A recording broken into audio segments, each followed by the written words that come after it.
So very good morning to everyone. हम लोग दिल्ली सल्तनत में तुगलक वंश को देख रहे थे। तुगलक वंश में हमने फिरोज शाह तुगलक के शासनकाल को देखा।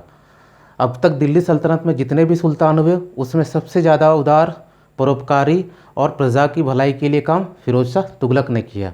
उसने 300 नए नगर बसाए, सिंचाई के लिए नहरों का निर्माण कराया, साथ ही साथ इलाज के लिए चिकित्सालय दारुल उल सिफा, हम लोग लास्ट क्लास में इस पॉइंट को रहा, दारुल अल सिफा,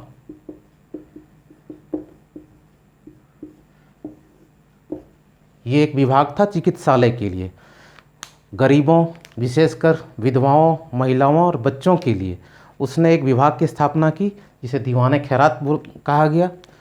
इसके समय में दास बहुत ज़्यादा थे तो दासों की देखभाल के लिए दीवाने बंदगान की स्थापना की। साथ ही साथ अभी तक जितने भी सुल्तान हुए उन्होंने स्कूल के ऊपर ध्यान नहीं दिया, विद्यालय के ऊपर ध्यान नहीं दिया। इसने एक स्कूल जो सिराज में स्थापित किया था जिसे सिराज हिंद भी बोला जाता है। हालांकि ये इस्लामिक एजुकेशन था, इस्लामिक शिक्षा दी जाती थी, फिर भी और भी धर्मों की शिक्षा के लिए विद्यालय का निर्माण करवाया। इसने सती प्रथा पर भी रोक लगाया, इसलिए इसकी तुलना अकबर महान से की जाती है। दिल्ली सल्तनत का अकबर किसे कहा गया? फिरोज शाह तुगलक को। Firoz Shah Tughlaq is the Akbar of Delhi सल्तनत।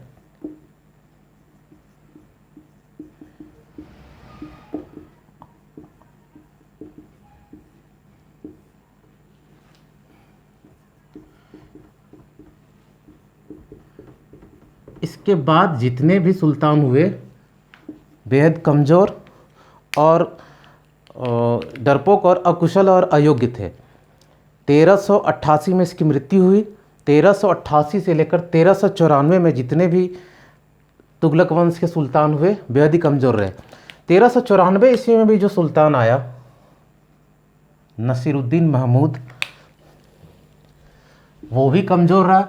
इनफैक्ट फिरोज शाह तुगलक के बाद दिल्ली के तुगलक वंश के सारे सुल्तान कमज़ोर ही रहे, लेकिन नसीरुद्दीन महमूद 1394 में 1394 में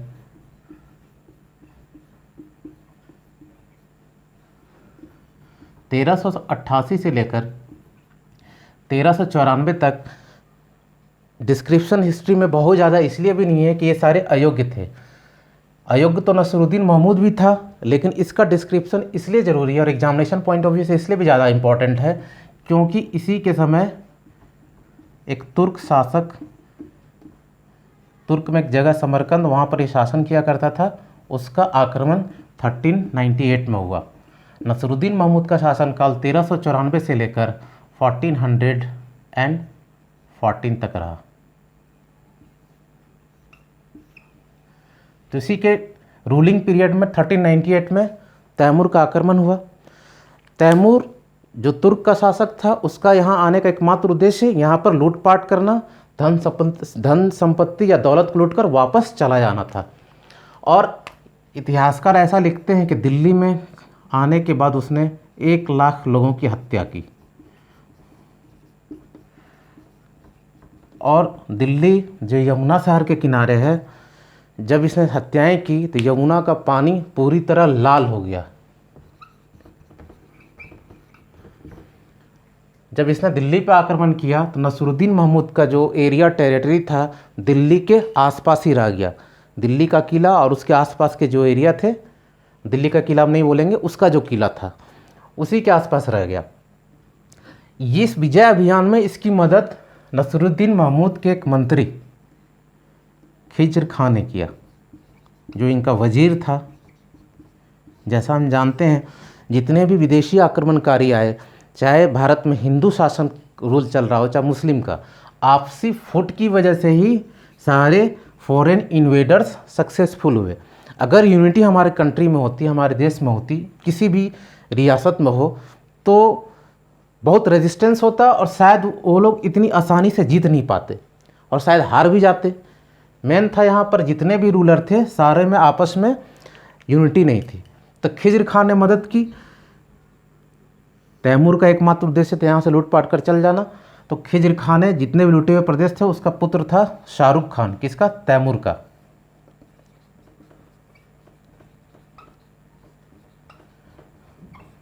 उसे यहाँ की सत्ता देकर वापस चला गया। तैमूर पेशावर में था।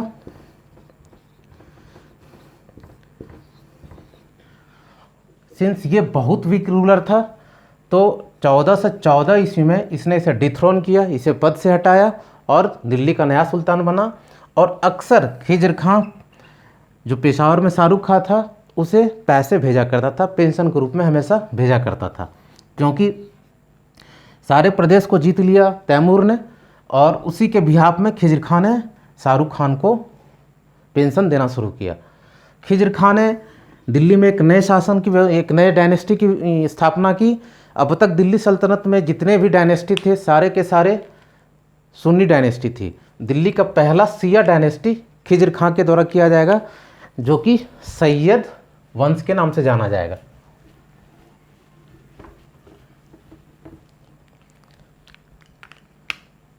सैयद वंश।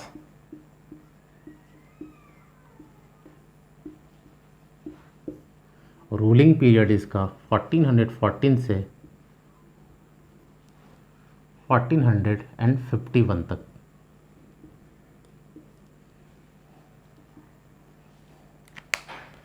पहला शासक इसका खिज्र खां, फाउंडर,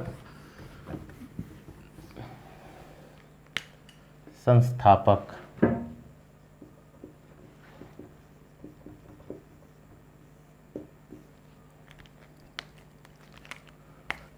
खिज्र खां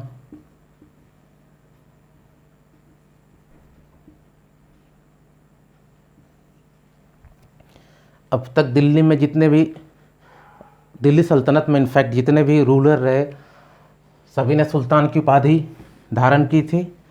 जो पहला था गुलाम वंश का रूलर कुतुबुद्दीन ऐबक, उसने नहीं किया। और सेकंड खिज्र खां एंड खिज्र खां जिसने सुल्तान की उपाधि धारण नहीं की। तो भारत में सुल्तान कब से कब तक रहा? इल्तुतमिश से लेकर लास्ट सुल्तान इब्राहिम लोधी, जो लोधी डायनेस्टी का लास्ट रूलर था और इनफैक्ट दिल्ली सल्तनत का भी अंतिम शासक हुआ। तीन दोनों को छोड़कर दिल्ली सल्तनत में जितने भी शासक रहे सभी ने सुल्तान की उपाधि धारण की। इन्होंने सुल्तान की उपाधि धारण नहीं की। क्वेश्चन पूछा जा चुका, अक्सर पूछता है कि दिल्ली सल्तनत के अंदर कौन ऐसे शासक रहे जिन्होंने सुल्तान की उपाधि धारण नहीं की। आंसर हमारा कुतुबुद्दीन ऐबक एंड खिज्र खां।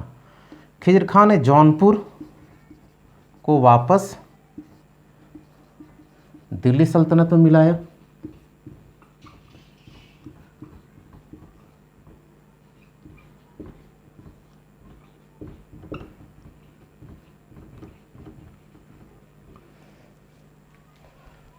इसके बाद दिल्ली सल्तनत, इसका शासन काल रहा खिज्र खां का 1414 से लेकर 1421।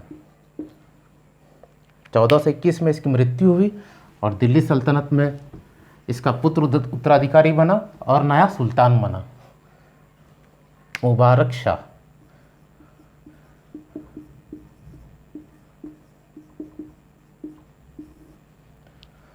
इसका रूलिंग पीरियड रहा 1421 टू 1434।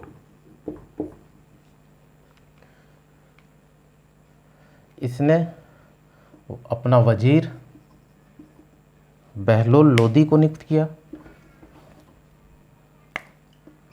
वजीर बहलोल को नियुक्त किया। बहलोल का जब यहाँ डिस्कशन हुआ तो इनके बारे में जानते हैं। बहलोल बचपन से एक बहुत महत्वाकांक्षी व्यक्ति था और वह एक्चुअली में घोड़ों का व्यापारी करता था। यहाँ के वजीर नियुक्त होने से पहले उसने मुबारक शाह को, जो भारत की सबसे अच्छी नस्ल की घोड़े थे, उनका एक काफिला इनको उपहार में दिया। इससे मुबारक शाह बहुत ज़्यादा खुश हुआ और पंजाब में एक छोटी सी रियासत इसे दिया। बहलोल लोदी का डिस्कशन इसलिए कर रहे हैं कि आगे जाकर जो लोधी डायनेस्टी होगी उसका फाउंडर बहलोल ही होगा, बहलोल लोदी, इसलिए इसके बारे में डिस्कशन किया जा रहा है। धीरे धीरे बहलोल, तो जैसे मैंने बताया कि वो बहुत महत्वाकांक्षी था, पंजाब के रियासत को उसने एक्सपेंड करना शुरू किया और तकरीबन 20,000 20,000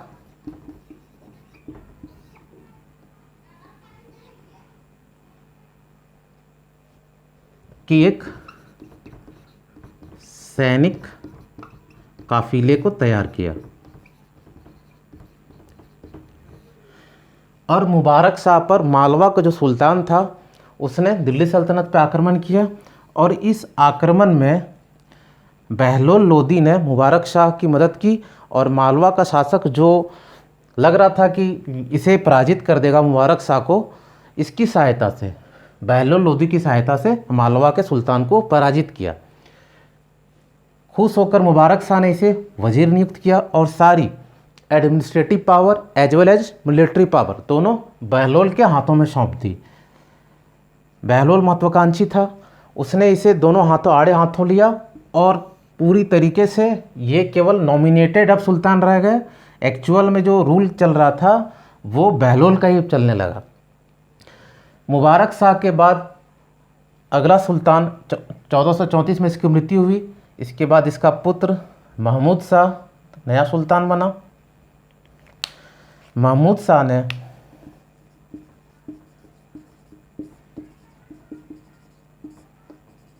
इसका रूलिंग पीरियड 1434 टू 1445 रहा। इसने बहलोल को, वो इससे इतना ज़्यादा प्रभावित हुआ कि बहलोल को अपना पुत्र ही घोषित कर दिया।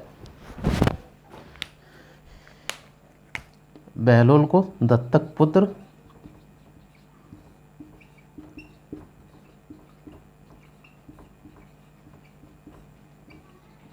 घोषित किया। इसकी मृत्यु 1445 में हुई। इसके बाद इसका उत्तराधिकारी अलाउद्दीन आलम शाह दिल्ली का नया सुल्तान बना।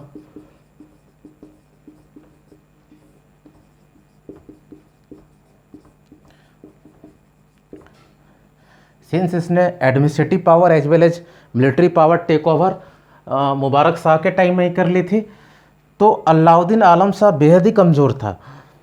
तो इसका फ़ायदा बहलोल ने उठाया और उसे ये धमकी दी, या तो तुम दिल्ली का सिंहासन छोड़ दो या फिर नहीं तो मैं तुम्हारी हत्या कर दूंगा।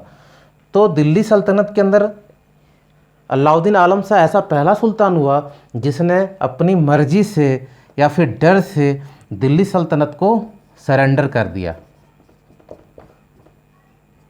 1451 में, और ये शिफ्ट कर गया या फिर रिटायर कर गया बदायूं में, और टिल दैट ये बदायूं में ही रहा। ठीक है, क्वेश्चन पूछा जा चुका है कि दिल्ली सल्तनत का कौन ऐसा सुल्तान है जो खुद अपनी मर्जी से अपनी थ्रोन को सरेंडर कर दिया। आंसर हमारा अलाउद्दीन आलम शाह होगा।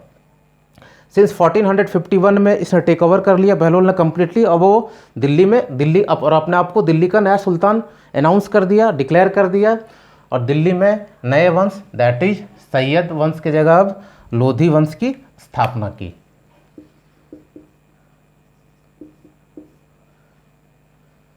फोर्टीन 1451 से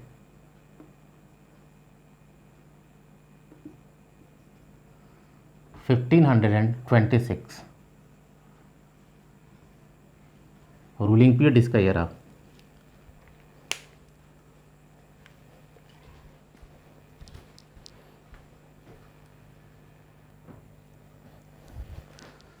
दिल्ली में नए वंश की स्थापना, लोधी वंश, संस्थापक बहलोल लोधी।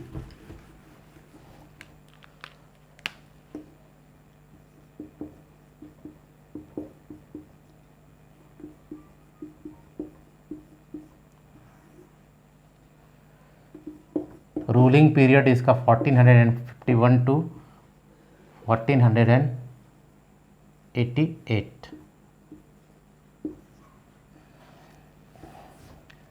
इसने बहलोली कॉइन्स चलाए, बहलोली सिक्के,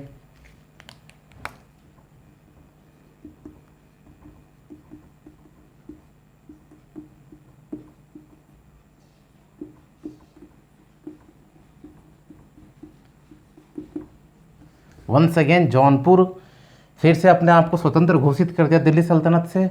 इसने आक्रमण किया और जौनपुर को वापस दिल्ली सल्तनत में मिलाया। जौनपुर को दिल्ली सल्तनत में मिलाया।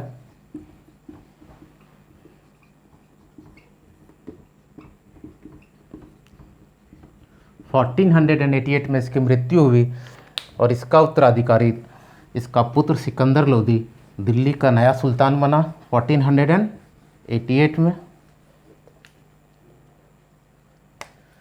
सिकंदर लोदी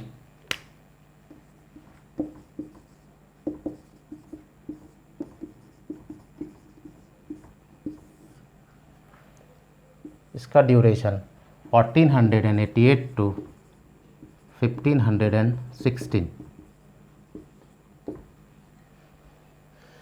सिकंदर लोदी के शासनकाल में क्वेश्चन पूछा जाता है कि वास्को डी गामा जब भारत आया उस समय भारत दिल्ली का सुल्तान कौन था। सिंस वास्को डी गामा 1498 में दिल्ली में आया, सॉरी भारत में आया, कहाँ पर आया, कालीकट में। वास्को डी गामा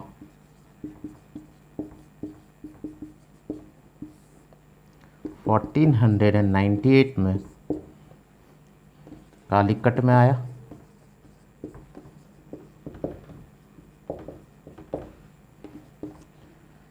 शासक उस समय दिल्ली का सुल्तान सिकंदर लोदी। क्वेश्चन पूछा जा चुका है। इसने आगरा शहर की स्थापना की।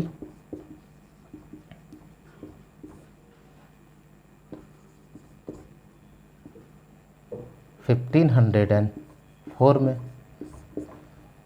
और राजधानी परिवर्तन, अपनी राजधानी को, अब तक दिल्ली सल्तनत की राजधानी दिल्ली चल रही थी, इसने राजधानी को परिवर्तित किया और आगरा को बनाया।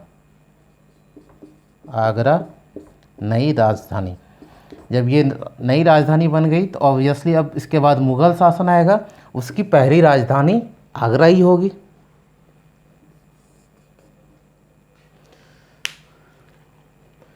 सिंस इसका नाम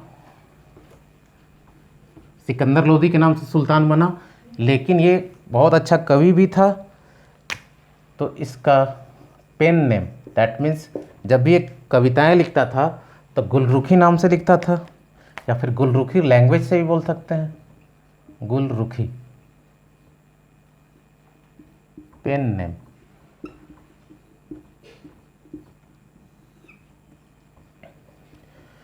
इसने आयुर्वेदा पर भी एक बुक लिखी।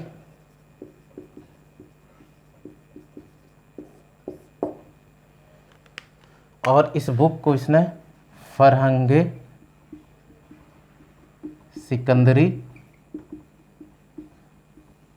बोला, कहा गया। नेक्स्ट इसने मेजरमेंट यूनिट को चेंज किया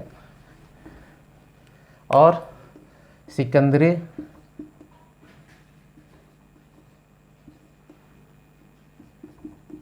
गज बताया, और एक सिकंदरी गज या फिर सिकंदरी गज। एक सिकंदरी गज कितना होता था? एक सिकंदरी गज is equal to 30 inch.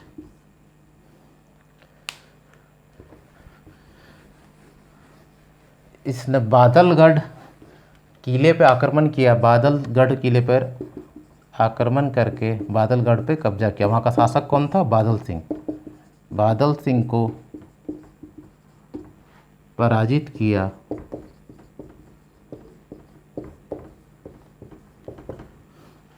Badalgarh fort पे कब्जा। नेक्स्ट इसने, हमने अभी तक देखा कि कुतुब मीनार का निर्माण कुतुबुद्दीन ऐबक ने शुरू करवाया।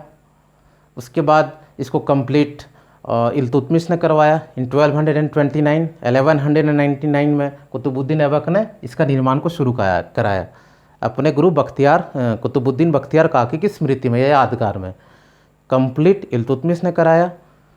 इस पे समय समय पर रिनोवेशन हुआ, तो अगला रिनोवेशन जो फाइनल रिनोवेशन होगा वो सिकंदर लोदी, फिर फिरोज शाह तुगलक ने, जो ऊपरी मीनार मैंने डिस्कस किया था प्रीवियस लेक्चर्स में, कि बिजली गिरने की वजह से कुतुब मीनार की ऊपरी जो मीनार थी वो नष्ट हो गई थी, उसको नुकसान पहुंचा था, डैमेज हो गया था। तो उसको रिनोवेट फिरोज शाह तुगलक ने कराया, और एक बार रिनोवेट इसे सिकंदर लोदी ने भी कराया, कुतुब मीनार का जीर्णोद्धार। क्वेश्चन पूछा जाता है अक्सर, कुतुब मीनार का जीर्णोद्धार करवाया।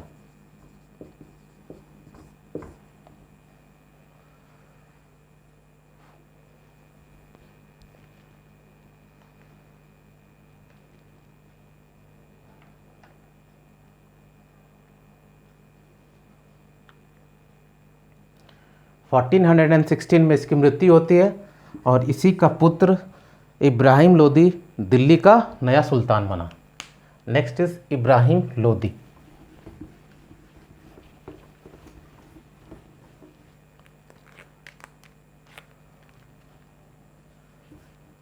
Ibrahim Lodi 1500 in fact 1516 to 1526।